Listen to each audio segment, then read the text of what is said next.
Alright, welcome back to WMAC Now with your host Chuck Stevenson, coming at you with a pair of fight announcements out of Rizin in Japan.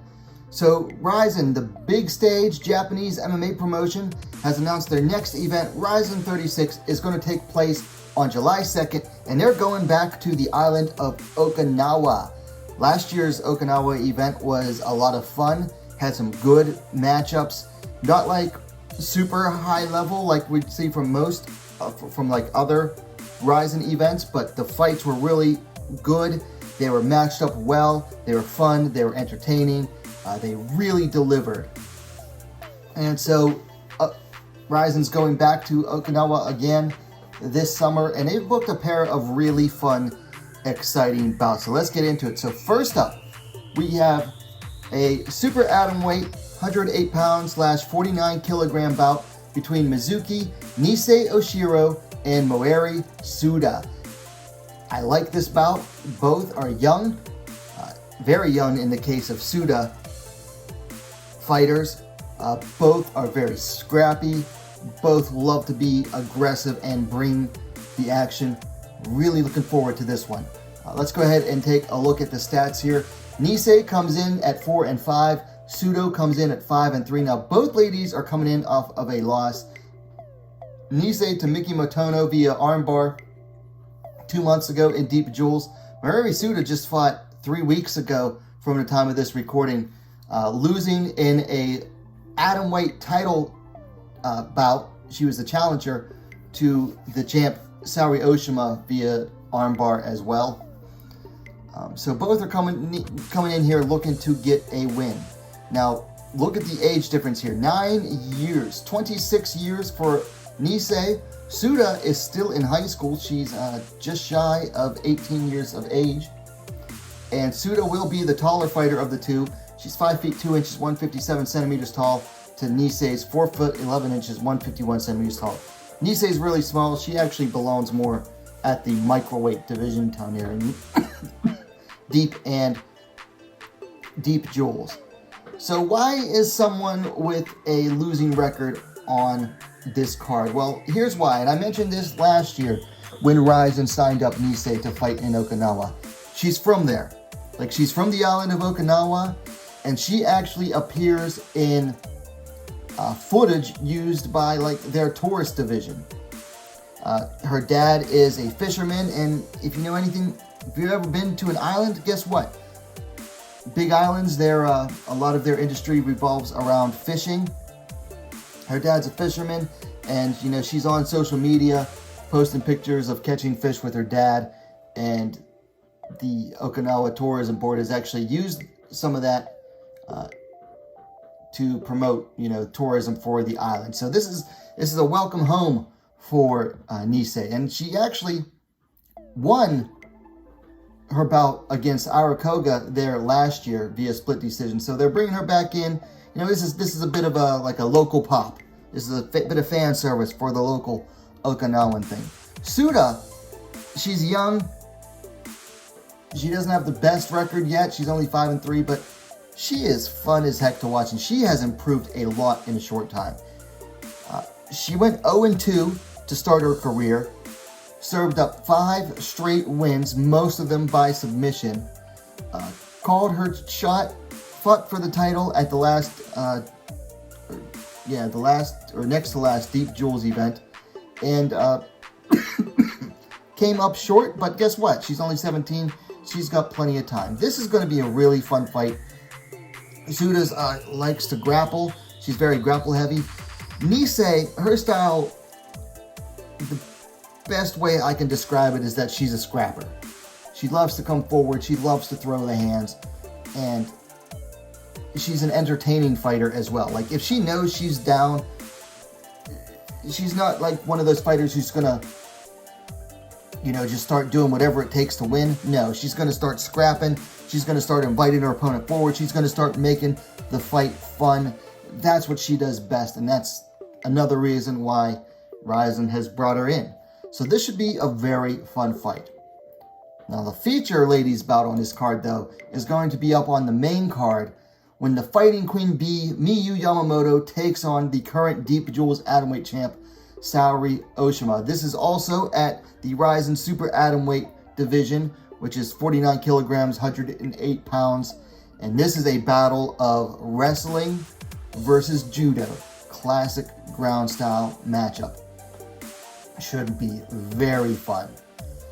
Let's take a look at the stats on this one. So Yamamoto comes in with a record of 6-6.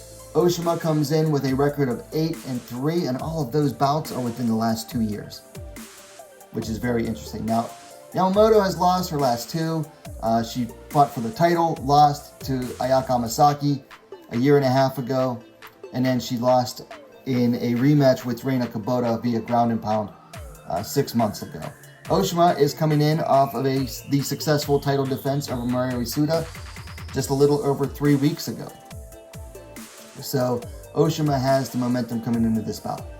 Now look at the age difference here. Yamamoto is 47.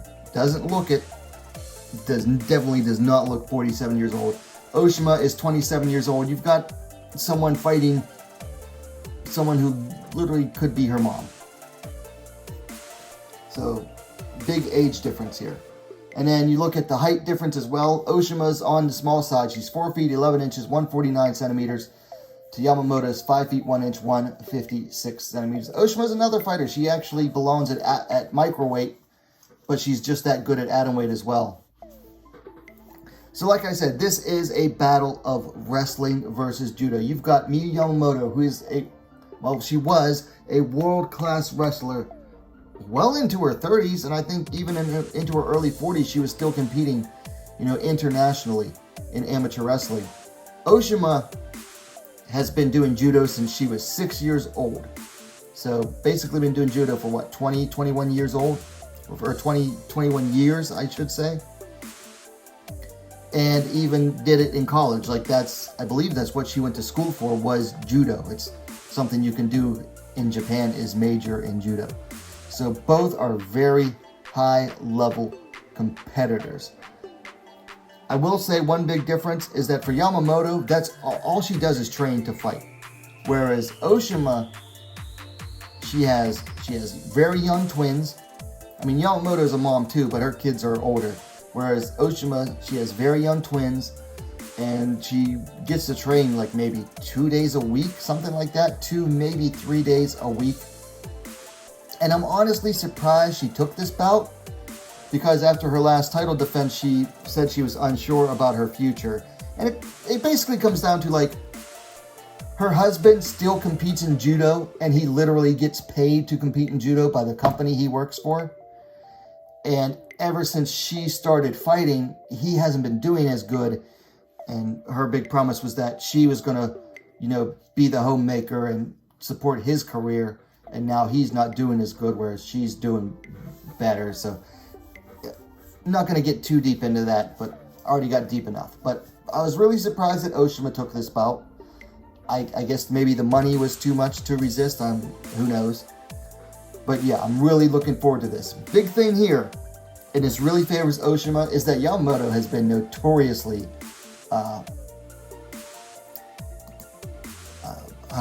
notoriously vulnerable to submissions. You look at half of her losses.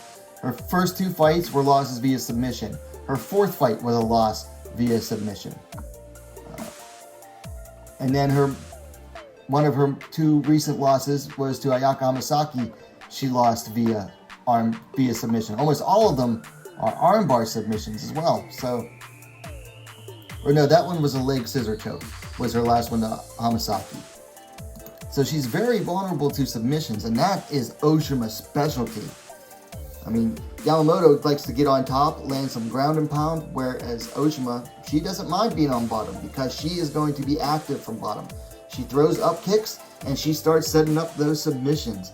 So if Yamamoto gets her down, Oshima's going to be content to be there because she knows she can score off of her back. So that is what really makes this bout exciting to me.